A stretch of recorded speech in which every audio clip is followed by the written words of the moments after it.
ఉన్న బంగారాన్ని విడిపించి ఆ రోజు ఆన్లైన్ రేటుకే మేము కొంటాం. Sharma gold company. నమస్తే, వెల్కమ్ టు సుమన్ టీవీ. నేను మీ యామిని. ప్రస్తుతం మనతో ఉన్నారు ప్రముఖ ఆధ్యాత్మికవేత్త, ప్రముఖ జ్యోతిష వాస్తు పండితులు డాక్టర్ గుండపుడి శివ సుధీర్ శర్మ గారు ఉన్నారు. గురుగారితో మనం మాట్లాడదాం. నమస్కారం గురుగారు. శ్రీమాత్రి నమః. శ్రీ గురుభ్యో నమః. గురుగారు, కొంతమందికి పెళ్ళై చాలా సంవత్సరాలైనా సంతానం అనేది ఉండదండి. చాలా గుళ్ళకి తిరుగుతూ ఉంటారు, కొంతమంది దోషాలని కూడా అంటూ ఉంటారు. అవునండి. ఇలాంటి సమస్యలకి అసలు ఎలాంటి పరిహారం చేసుకోవాలండి? ముఖ్యంగా సంతాన సౌభాగ్యం కలగాలి అంటే వంద్యా దోషాలు అంటారు. అది స్త్రీలకు ఉండేటువంటి సమస్య. ఈ వంద్యా దోషాల నివృత్తి కలగాలి అంటే కుజగ్రహానికి సంబంధించినటువంటి దోషాలే ఇవి కూడా. గర్భదోషాలన్నీ కూడాను కుజగ్రహానికి సంబంధించినటువంటి దోషాలే ఉంటాయి. ఇందాక మనం సుబ్రహ్మణ్య భుజంగ స్తోత్రం చదవమని చెప్పాం వివాహం కోసం అని. ఇక్కడ వచ్చేసరికి సర్పానికి మనం పూజ చేస్తూ ఉంటాం. చూడండి, చాలా మంది కూడా పిల్లలు లేనటువంటి వాళ్ళు నాగప్రతిష్టలు చేస్తూ ఉంటారు. తర్వాత జంట నాగులకి చక్కగా దానం ఇస్తూ ఉంటారు, అభిషేకాలు చేస్తూ ఉంటారు, పూజలు చేస్తూ ఉంటారు. మంగళవారం వెళ్ళి, లేదంటే ఆదివారం వెళ్ళి పూజ చేస్తూ ఉంటారు సుబ్రహ్మణ్యేశ్వర స్వామి. ఆయన కూడా సుబ్రహ్మణ్యేశ్వర స్వరూపమే, కానీ సర్పరూపంలో ఉండేటువంటి సుబ్రహ్మణ్యేశ్వర స్వామి ఇది. దీంట్లో ఈ వంద్యాదోష నివృత్తి కలగాలి, సంతాన సౌభాగ్యం పొందాలి అంటే తప్పనిసరిగా కుజగ్రహ అనుగ్రహం కలగాలి. అలాగే ఈ సర్పదోష నివారణలు ఏవైతే ఉన్నాయో, ఈ సర్పదోష నివారణ కలిగితే తప్పనిసరిగా సంతానాభివృద్ధి 100% కలుగుతుంది. కొంతమందికి చూడండి, చాలా మంది నా దగ్గరకు వస్తూ చెప్తూ ఉంటారు, ప్రెగ్నెన్సీ వచ్చిన 3rd మంత్ 4th మంత్కి పాములు కలలోకి వస్తే అబార్షన్స్. అవునండి, కొంతమంది అలా చాలా మందికి జరుగుతూ ఉంటాయి. దేనికి? సర్పదోషం వీళ్ళ జాతకంలో ఉంటే కూడా సంతానం వృద్ధి కలగదు. దీంట్లో కూడాను అబ్బాయిలు కావాలని కోరుకుంటుంటారు చాలా మంది. ఎంతమంది అమ్మాయిలు పుట్టినా అబ్బాయి కోసం మాత్రం వెయిట్ చేసేవాళ్ళు పూర్వకాలంలో కూడా, ఇప్పుడు కూడా కొంతమంది ఉన్నారు. ఇప్పుడు కొంతమంది అమ్మాయిలైనా అబ్బాయిలైనా ఒకటే అని చెప్పి సర్దుకుపోయేవాళ్ళు కొంతమంది ఉన్నారు. కానీ మగ సంతానం కలక్కపోవడానికి కూడా కారణం సర్పదోషమే అవుతుంది.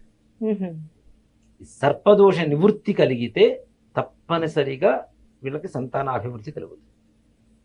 సర్పదోష నివృత్తి కలగాలంటే ఏం చేయాలి? వెండిది నాగ పడిగలు 2, ఈ జంట పాములు ఇట్లా పెరవేసుకున్నట్టుగా షాపులో దొరుకుతూ ఉంటాయి. అలాంటివి తీసుకొచ్చుకొని ఒకటి ప్రతి నిత్యం సుబ్రహ్మణ్య అష్టకం అని చెప్పి ఒకటి ఉంటుంది. సుబ్రహ్మణ్య అష్టకం 8 శ్లోకాలతో కూడుకున్నదే సుబ్రహ్మణ్య అష్టకం. ఈ సుబ్రహ్మణ్య అష్టకాన్ని మనం వింటూ కానీ చదువుతూ కానీ ఆ యొక్క సర్పాలకి పాలతో, రోజు పచ్చి పాలతో, కాగబెట్టకుండా ఉండేటువంటి పాలతో నిత్యం అభిషేకం చేసి, ఈ సర్పదేవత అష్టోత్తరం ఉంటుంది. నాగదేవత పూజ విధానంలో ఉంటుంది, నాగదేవత అష్టోత్తరం ఉంటుంది.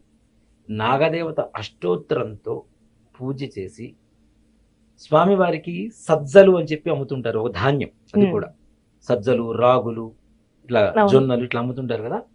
సజ్జలు కొద్దిగా అమ్మ, రోజు ఏదో ఇన్ని పెట్టమని కూడా కాదు, కొద్దిగా తెచ్చుకొని నీళ్లల్లో నానబోసి ఉంచి అవి తీసి మొత్తం శుభ్రంగా కడిగేసి, వాటితో పాటు కొద్దిగా పానకం, వడపప్పు, నిత్యం అభిషేకం, నాగదేవత అష్టోత్తర పూజ, దాంతో పాటు ఈ సజ్జలు, వడపప్పు, పానకం ఇవి నివేదన పెట్టి 21 రోజు సంపూర్ణంగా కరెక్ట్గా చేయగలిగితే తప్పనిసరిగా సంతానాభివృద్ధి కలుగుతుంది, వంద్యాదోషాల నివృత్తి కలుగుతాయి, మగ సంతానం కలగడానికి కూడా సంపూర్ణమైనటువంటి అవకాశాలు కలుగుతాయి.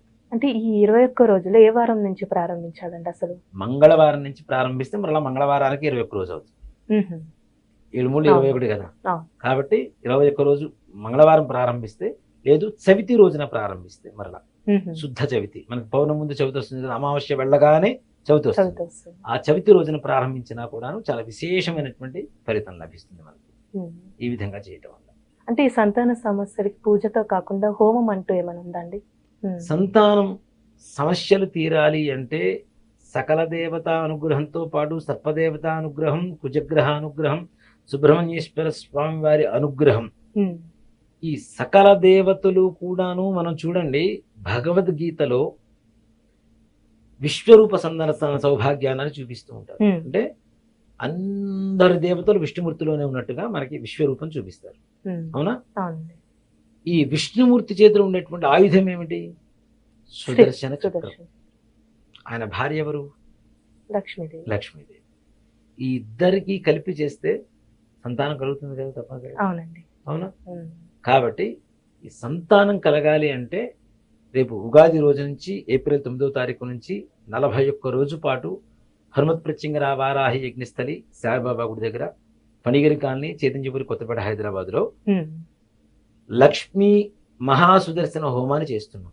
ప్రతిరోజు కూడా ఉదయం 8 గంటల నుంచి 9:30 గంటల వరకు మహాలక్ష్మి సమేత మహాసుదర్శన హోమాన్ని చేస్తూ ఉన్నాం ఉమ్. మండల దీక్షతో.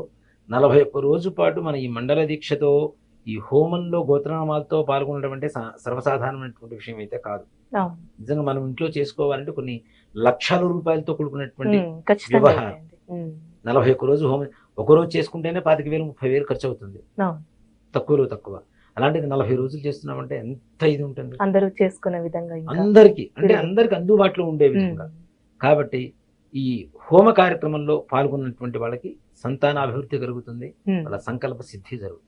అంటే ప్రత్యక్షంగా కానీ పరోక్షంగా పాల్గొనొచ్చు. వాళ్ళు డైరెక్ట్ రావచ్చు, వచ్చి కూర్చొని చేసుకోవచ్చు, లేదా నలభై. గోత్రనామాలతో చేసుకోవచ్చు. ఒక్కటి మాత్రం చెప్తాను, ఈ 41 రోజు మనం హోమం చేసినటువంటి ఫలితం ఏదైతే ఉంటుందో పూర్ణ ఆహుతి అని చెప్పి మనం యజ్ఞేశ్వరుడికి అర్పిస్తాం. ఉమ్. అంటే హోమం మొత్తం పూర్తయిపోయింది, మేము ఏ సంకల్పం కోసం అయితే చెప్పామో ఈ సంకల్పంతో చేశాము, హోమం మొత్తం పూర్తయిపోయింది, ఇది తీసుకొని సంతృప్తి పడి ఆ దేవతలకు చెప్పవయ్యా అని చెప్పి యజ్ఞేశ్వరుడికి సంతృప్తికరంగా పూర్ణ ఆహుతి వేస్తాం. దాన్ని పూర్ణాహుతి అంటారు. ఆ పూర్ణాహుతి సమయం రోజునైనా సరే ఉమ్. తప్పనిసరిగా వచ్చి హోమ కార్యక్రమంలో పాల్గొని ఆ యొక్క మహాలక్ష్మి సమేత మహాసుదర్శన యజ్ఞేశ్వర భస్మాన్ని ఆ రోజు తప్పనిసరిగా అన్నప్రసాదం ఉంటుంది, ఆ ప్రసాదాన్ని స్వీకరిస్తే పరిపూర్ణమైనటువంటి అనుగ్రహం కలుగుతుంది. అది చేసుకోవాలంటే ఆ హోమం తప్పనిసరిగా. ఇప్పుడు చూడండి, మనం ఏదైనా పని స్టార్ట్ చేస్తూ ఉంటాం. అవును. ఒక ఆఫీస్లోనే ఒక 100 మంది స్టాఫ్ ఉంటారు. ఉమ్. 100 మందిలో 99 మంది పనిచేస్తూ ఉన్నారు. ఒక్కడు కొంచెం ఆలస్యంగా వస్తాడు, అవునా? ఉమ్. ఆలస్యంగా వచ్చి వీడితో పాటు క్లబ్ అయిపోతాడు, అవును. జాయిన్ అయిపోతాడు. ఉమ్. కానీ వీడేంటి మొదటి నుంచి ఉన్నట్టే ఉమ్. కదా, అవును. శాలరీ మాత్రం అందరికి సమానంగానే వస్తుంది, వీడికి ఏం తక్కువ రావట్లేదు కదా. ఉమ్. కాబట్టి అలానే కనీసం చివరి రోజైనా సరే వచ్చి చేయించుకుంటే మాత్రం మంచి ఫలితం. ఫలితాన్ని పొందవచ్చు. చాలా చక్కగా తెలియజేస్తారండి. ధన్యవాదాలు. శ్రీమాత్రే నమః. శ్రీ గురుభ్యో నమః.